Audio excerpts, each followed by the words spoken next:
오늘 하나님께서 우리에게 주시는 말씀은 누가복음 2장 8절로 14절의 말씀입니다. 큰 기쁨의 좋은 소식, 큰 기쁨의 좋은 소식이라는 제목으로 하나님의 말씀을 대언하기 원합니다. 사랑하는 일본 비전교회 성도 여러분, 날이 많이 춥지요. 그리고 또 연말이 되면서 여러 가지로 정리 안 된 일들도 많을 거고 준비 안 된 일들도 있어서 힘들 줄로 믿습니다. 기도하면서 우리 성도님들의 그 마무리 시간들이 잘 되어서 2023년도에는 창방하는 믿음으로 하나님의 은혜 속에 멋진 해가 되기를 간절히 소망합니다. 이스라엘에 3대 절기가 있죠. 6월절, 맥추절, 그리고 초막절이 있듯이 우리 교회에서는 세 가지의 큰 절기 예배가 있습니다. 그것은 가장 큰 부활절과 함께 추수감사절 그리고 성탄절 예배가 있습니다. 여러분 모두 성탄절인 12월 25일 날 예수님이 태어나지 않으신 것은, 태어난 것이 아닌 것은 잘 알고 계실 것입니다. 여러 차례 말씀을 드립니다만 우리는 교회의 전통과 문화를 존중합니다. 그러나 단 한 가지 조건이 있죠.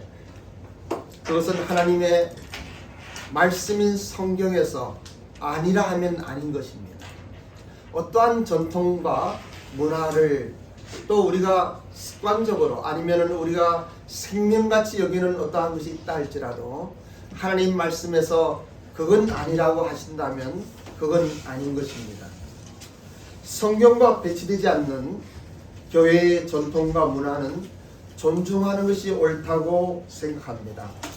일반적으로 성탄절, 크리스마스는 12월 25일이며 그 전날 24일을 크리스마스 이브라고 우리는 귀하게 여기고 있습니다.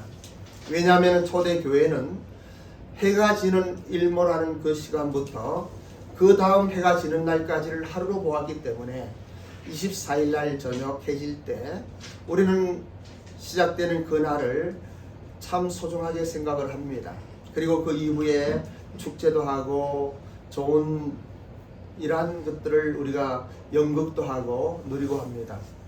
우리는 25일 날 주일이었기 때문에 오늘 함께 성탄절 예배를 드리기로 하였습니다. 일반적으로 이러한 모든 전통은 신약 성서에서 예수 그리스도의 탄생은 기록되어 있지만 그 탄생한 날은 기록되지 않았습니다.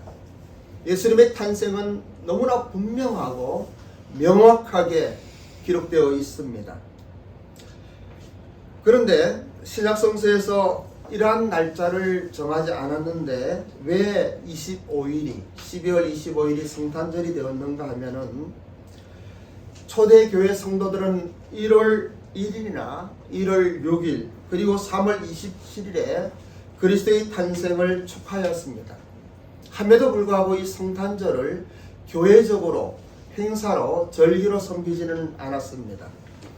성탄절이 12월 25일로 고정된 것은 제위 347년에서 352년까지 교황이었던 율리우스 1세 때의 일입니다. 이 시기에 로마 제국에 많은 교회들과 또 러시아 정교회가 있었는데 일부 지역에서는 1월 7일로 지금도 성탄절로 정하고 있는 것은 이 달력이 그 당시까지 그레고리역이라고 하는 달력이 있었는데 율리우스 역을 따르기 때문에 이 바뀐 이러한 것으로 해서 12월 25일은 그레고리역으로는 1월 7일이 됩니다. 이러한 성탄절에 대한 오해가 많은 사람들이 교회를 공격하는 또 하나의 요인이 됩니다만 우리가 그러한 것을 모르고 12월 25일 날 성탄절 행사로 절기로 섬기는 것이 아니라고 하는 것을 다시 한번 말씀을 드립니다.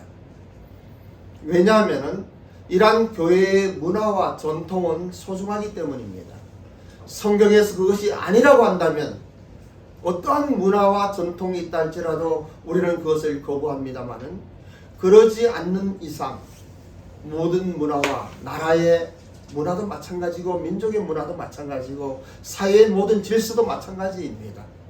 그러한 것들을 우리는 소중히 여기며 하나님 은혜 속에 오늘 성탄절 예배를 드리게 됩니다. 오늘의 본문의 말씀 누가복음에서는 몇 안 되는 엘리트 중에 한 사람입니다. 사도 바울은 참으로 위대한 사람이었죠. 그 당시에 로마의 시민권을 가지고 있었던, 그리고 바리새인 중에 바리새인이었고 그는 지도자였습니다. 그런데 그 바울과 함께 세계 전도 여행을 함께 했던 이 누가는 의사였습니다. 당시의 제자들은, 사도들은, 많은 사람들은 세리나 또 어떠한 환경 속에서, 특히 대다수의 사도들은 어부로서 배움도 없고 그리고 특별하게 훌륭하지 않은 사회 지도자가 아닌 이러한 분들을 예수님은 만나서 그들과 함께 생활을 하면서 그들을 통해서 세계의 복음의 역사를 이루어 가시는 것을 우리는 볼 수 있습니다. 이 의사 누가는 여러분들도 잘 아시는 것 같이 두 번째 성경인 사도행전을 기록한 사람입니다. 이 누가는 저에게는 우리 김건호 가사님과 같이 사도 바울에게는 아주 중요한 분이었습니다. 여기에 말씀 보면 8절에 밤에 밖에서 양떼를 지키더니 그럽니다. 이 12월은 이스라엘도 엄청 춥습니다. 그래서 이 말씀을 보면은 밖에서 양떼를 지킨다고 하면은 분명히 12월은 아닌 것 같아요. 성탄절이. 그리고 10절에 보면은 천사가 이르되 무서워 말라. 내가 온 백성에게 미칠 큰 기쁨의 좋은 소식을 너희에게 전하노라 한 말씀을 볼 때 우리는 분명한 역사적인 사실을 생동감 있게 볼 수가 있습니다. 예수님의 탄생의 기록은 분명하고 명확하며 그리고 하나님의 말씀인 성경뿐 아니라 모든 역사의 흐름을 이야기하고 있는 BC와 AD로 나누어지는 기점이 되었습니다. 그리고 이러한 사실은 동방 박사와 목자를 통하여 우리에게 누가복음에서는 이야기해주고 있습니다. 이 동방 박사는 그 동방이 어디인지는 정확하지 않지만은 그 나라의 석학들입니다. 최고의 지도자들이고 최고층의 사람들입니다. 그러한 사람들이 별을 보고 예수님의 탄생을 기념하려고 축하하려고 그리고 그것을 보고 싶어서 오는 것을 우리는 성경을 통하여 알 수 있습니다. 또 한 가지는 이 목자들은, 양치는 목자들은 최하층의 사람들입니다. 그 당시에는 여자와 아이는 사람의 수로 치지 않았는데 양치기 이 목자들은, 목동들은 사람 취급을 하지 않은 사람들입니다. 그런데 오늘 우리는 이 동방박사의 이야기와 목자의 이야기를 통하여 우리 주 예수 그리스도가 이 땅에 오신 성육신한 사실이 어떠한 것인가를 다시 한번 생각해 보게 됩니다. 오늘의 본문의 말씀 이 누가복음 2장을 통하여 저는 그러한 생각을 하며 기도합니다. 하나님께서 역사 이래로 특별한 일을 정하시고 그 일을 이 목자들에게 알리셨다고 하는 것이 얼마나 놀라운 일인지, 사람의 수로도 기록되지 못했던 그리고 노예 중에서도 가장 척박하고 힘들고 어려운 삶 속에 있었던 이 목동들을 통하여 하나님은 영광을 받으시는 거예요. 그런데 본문의 말씀을 보면은 이들은 무수하고 떨었습니다. 이 리얼한 이 사건을 통하여 우리 마음에 오신 예수 그리스도를 다시 한번 생각해 보게 되는 것입니다. 사랑하며 존경하는 일본 비전교회 성도 여러분, 예수님께서 오신 목적을 우리는 알아야만 됩니다. 예수님께서 왜 이 땅에 오실 수밖에 없었는지 전에 읽었던 어떠한 책이 생각이 났어요. 그리고 그 책이 생각이 나서 집에 돌아와서 다시 그 책을 보았습니다. 외경에 나와 있는 이야기인데 하나님과 아브라함의 대화입니다. 하나님께서 아브라함에게 말씀하셨습니다. 아브라함아, 너는 나 없이는 아무것도 아니다. 그러는 거예요. 그때 아브라함은 고개를 땅에 조아리고 속으로 말합니다. 네, 맞습니다. 저는 주님 없이는 아무것도 아닙니다. 라고 하는 대답을 듣게 되는 거예요. 그 생각이 왜 제 마음속에 떠올랐는지 몰라요. 하나님 앞에서 주님이 아니면은 저는 아무것도 아닌 것을 다시 한번 깊이 생각해 보면서 그날 모이는 사람들 중에 한 사람, 아직 예수님을 믿지 않는 사람이 있는데 두세 번 만난 사람인데 그분에게 이 성탄절 앞에 복음을 전해야 되겠다 하는 생각이 들었었어요. 오늘 본문의 말씀 한번 봉독합니다. 2장 8절로 14절입니다. 큰 목소리로 합독합니다. 시작. 그 지역의 목자들이 밤에 밖에서 자기 양들을 지키더니 주의 사자가 곁에 서고 주의 영광이 그들을 두루 비추매 크게 무서워하는지라. 천사가 이르되 무서워하지 말라. 보라, 내가 온 백성에게 미칠 큰 기쁨의 좋은 소식을 너희에게 전하노라. 오늘 다윗의 동네에 너희가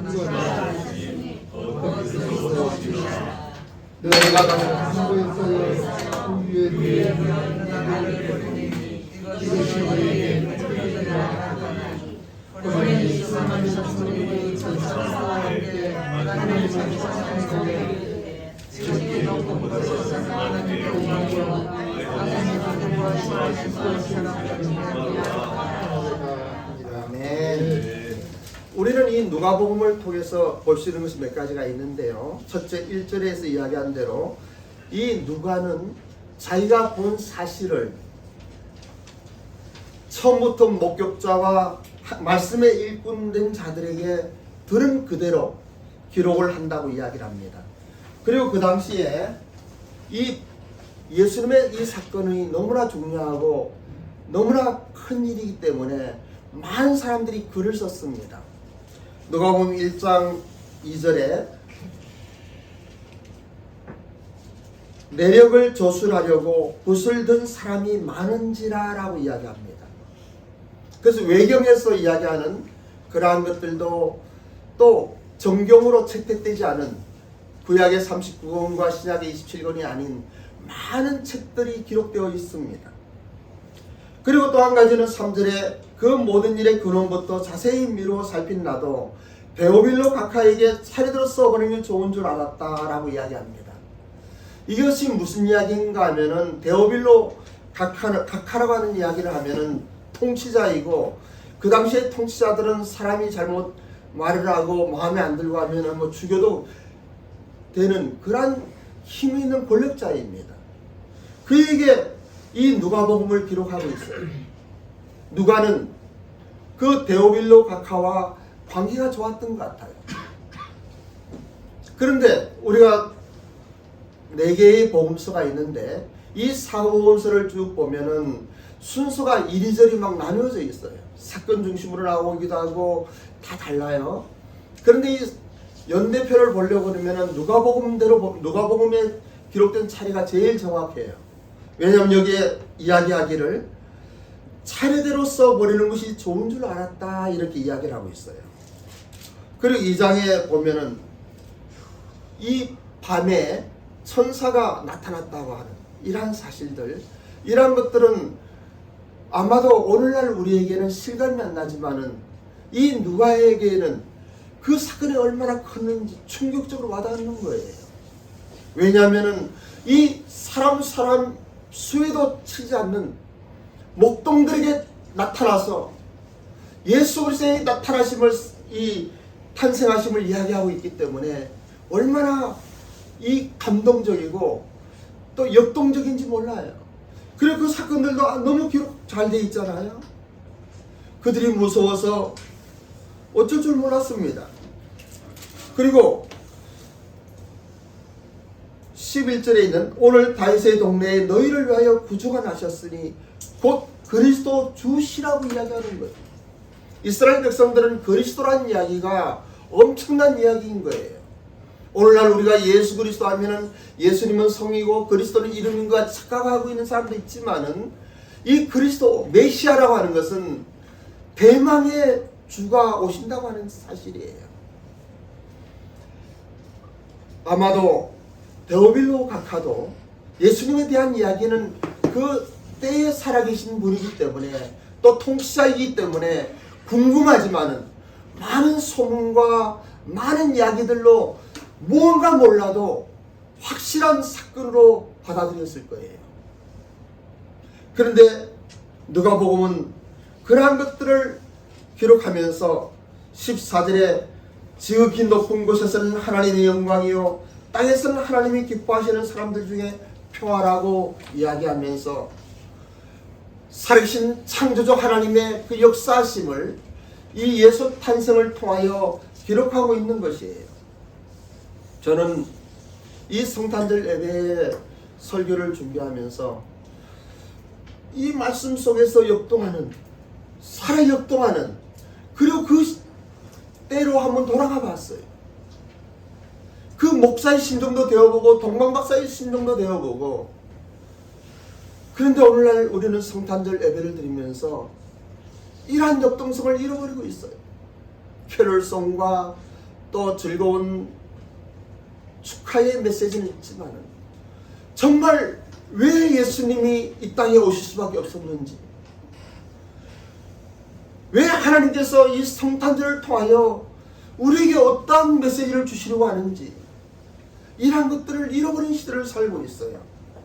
그래서 제가 우리 교회 카톡에 올렸습니다마는, 우리가 한국 기독교회관에 있을 때 어느 날 새벽 기도가 끝나고 혼자 기도하면서 하나님께 특별한 은혜를 부어주신 날이 있어요. 그날은 이제 일본 학생들한테 실망을 하고, 그렇게 열심히 해도 교회 어쩌다 나와주고 또 안 나오는 그만이고 또 일본 그냥 돌아가는 그만이고, 이 한국에 있는 일본인 유학생들 전도하려고 노력을 할 때인데 좀 마음이 슬프더라고요. 그래서 새벽기도 끝나고 혼자서 기도하는데 한 2시간 기도했는지 몰라요. 2-3시간 기도하면서 특별한 하나님의 은혜를 경험했어요. 무엇인가 하면은 예수님이 오신 것이 사람을 구원하러 오신 걸로만 알았어요. 하나님이 세상을 이처럼 사랑하사 독생자를 주셨다. 죄인들이 이 죄 많은 또 하나님 앞에서 온전하지 못한 저와 여러분들이 구원받기 위하여 그 죄의 값을 치르러 예수님이 오셨다, 이런 생각을 했어요. 물론 하나님은 세상을 구원하시려고 이 땅에 예수님을 보내셨습니다. 예수님은 이 땅에 우리의 모든 죄와 허물을 해결하시려고 오신 거예요. 그런데 그날 새로운 깨달음이 온 거예요. 예수님이 왜 오셨는지, 그것은 자기의 몸을 세우러 오셨다는 것을 깨달은 거예요.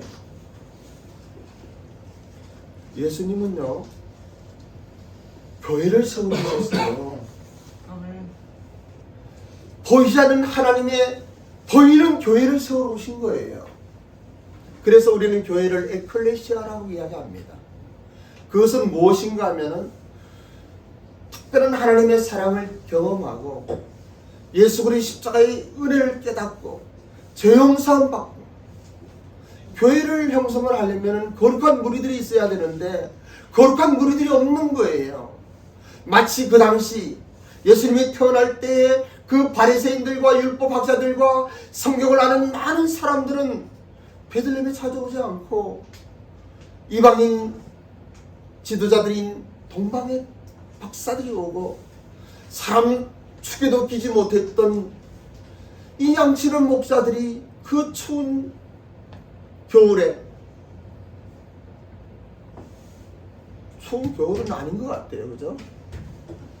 지금 생각하면 추운데 추운 겨울은 아닌 것 같아요. 왜냐하면 밖에서 양을 치고 있었으니까. 그 12월은 아닌 것 같아요.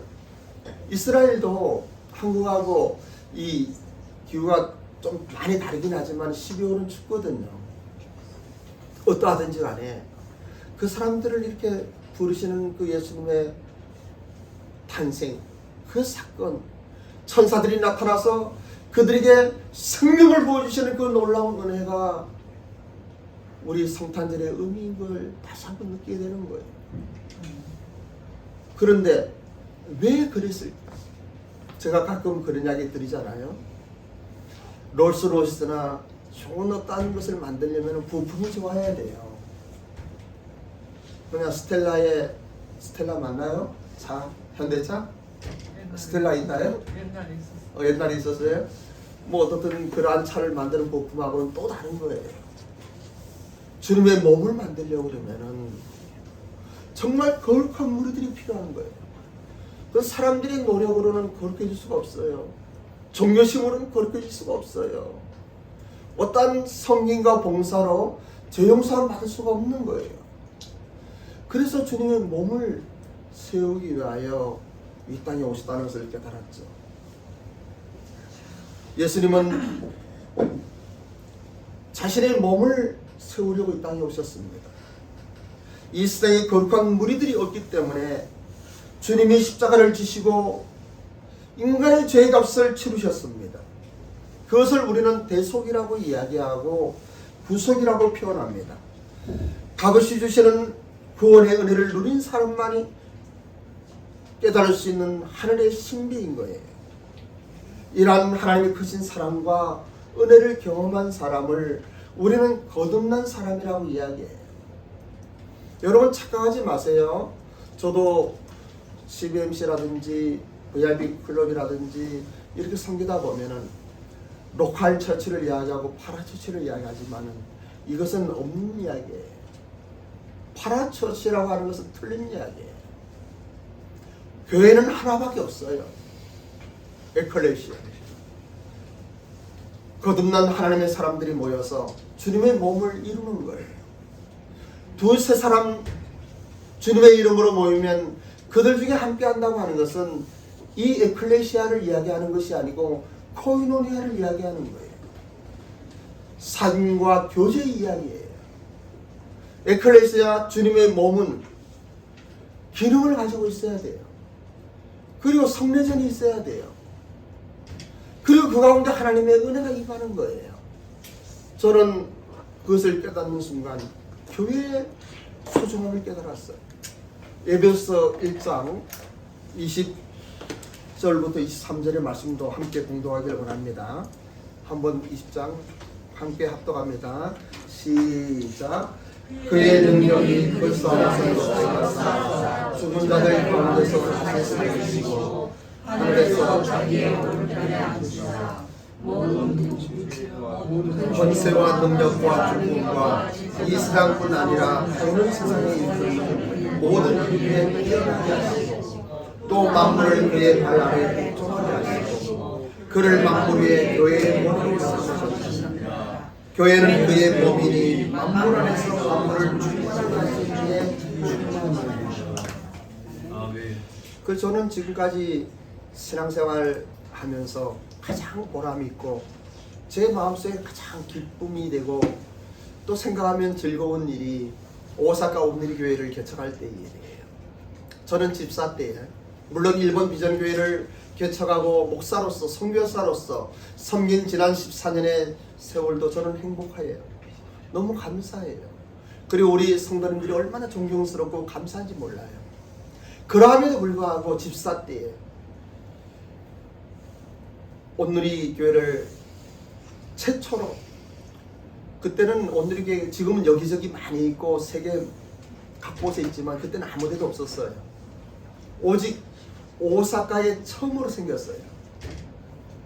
그때 집사의 신분으로 열심히 섬기고 또 저희 아내 이면정 사모는 불안노 소원의 책임자로 섬기고 그럴 때가 얼마나 즐겁고 행복한지 몰라요. 그런 생각하면서 지금 생각해 보면 그때 잘 섬겼던 것들이 하나님께서 우리 딸들도 그렇게 잘 살게끔 해주신 거다 하는 생각이 들어요. 뭐 가끔 제가 딸 자랑하고 손자 자랑하고 손녀 자랑해서 죄송한데 뭐 자랑할 것이 그거밖에 없어서 그런지 몰라도 저는 그것이 하나님의 은혜라고 생각하는 거예요. 여러분, 교회를 소중하게 여기고 교회를 섬기는 사람이 잘못되는 거 본 적이 없어요. 교회를 가볍게 여기고 교회를 경시하면서 잘된 사람 본 적이 없어요. 교회는 주님의 몸이에요. 먼저 그 나라와 그 일을 구하라. 그리하면 이 모든 것을 너에게 더하시겠다고 약속하셨던 그 말씀은 그대로 이루어지는 거예요. 그 나라와 그 일을 구하는 것이 무엇입니까? 주님의 몸을 세우는 거예요. 주님의 몸을 섬기는 거예요. 하나님께서는 우리의 심장을, 우리의 마음을 불꽃 같은 눈으로 보시는 분이에요. 하나님은 속지 않고 또 하나님을 만연히 여길 수가 없는 아주 존귀한 분이에요. 우리가 성탄절날 그러한 비밀을 깨달았으면 좋겠어요. 성탄절은 예수님께서 이 땅에 자기 몸을 세우러 오셨다. 자기 몸을 세우러 오신 그 예수님을 우리가 가슴에 믿음으로 받아야 되겠다. 그리고 우리가 살아가면서 사실은 12월 25일이 성탄절이 아니고요. 사실은 에브리데이 크리스마스예요. 날마다 성탄절이에요. 예수님을 생각할 때마다, 십자가를 생각할 때마다, 주님의 몸을 생각할 때마다 저는 여러분들이 이 누추하고 참 비좁고 들어오는 길목도 좋지 않은 이 예배당에서 함께 예배드리며 주님의 몸을 귀하게 여기는 것이 얼마나 감사한지 몰라요. 그래서 기도할 때마다 생각을 하는 거예요. 하나님, 이 한 분 한 분들 축복하여 주세요. 여기에는 참 훌륭한 분들이 많잖아요. 큰 교회 가서도 배우 받을 수 있는 분들이 여기 다 있잖아요. 그럼에도 불구하고 이 조그만 교회 못난 목사와 함께 하나님의 은혜를 그 마음에 담고 한 걸음 한 걸음 십자가를 등에 지고 가는 우리 성도님들이 얼마나 귀한지 몰라요. 얼마나 자랑스러운지 몰라요. 얼마나 감사한지 몰라요. 성탄절은 그러한 날이에요. 어떠한 축제의 날이 아니고 주님께서 몸을 세우시려고 하나님이신 보이지 않는 영의 세계에서 피조의 세계로 이 창조의 세계에서 오신 거예요. 이것이 얼마나 놀라운 일인지, 얼마나 신비로운 일인지 거듭난 사람만이 알 수 있는 비밀이에요. 본문의 말씀 2장 14절에 다시 한번 합독합시다. 2장 14절입니다. 시작. 지극히 높은 곳에서는 하나님께 영광하며 땅에서는 하나님이 기뻐하시는 사람들에게 이 하늘의 영광과 이 땅에서 하나님이 기뻐하시는 사람들 중에 평화, 이러한 평화를 누리는 여러분들이 되시기를 원합니다. 아멘. 큰 기쁨의 좋은 소식은 이것이에요. 아멘. 기도하겠습니다. 아버지 하나님, 주님의 몸된 교회의 신비를 알면 알수록 오묘한 하나님의 섭리에 감격하며 생명보다 귀한 진리를 깨닫게 됩니다. 교회는 주님의 몸입니다. 교회는 세상에 비치며 유일한 소망입니다. 하나님의 생명이 임하는 곳입니다. 아버지 하나님, 은혜 베풀어 주신 것 감사드리며 존귀하신 예수님의 이름으로 기도드립니다. 아멘.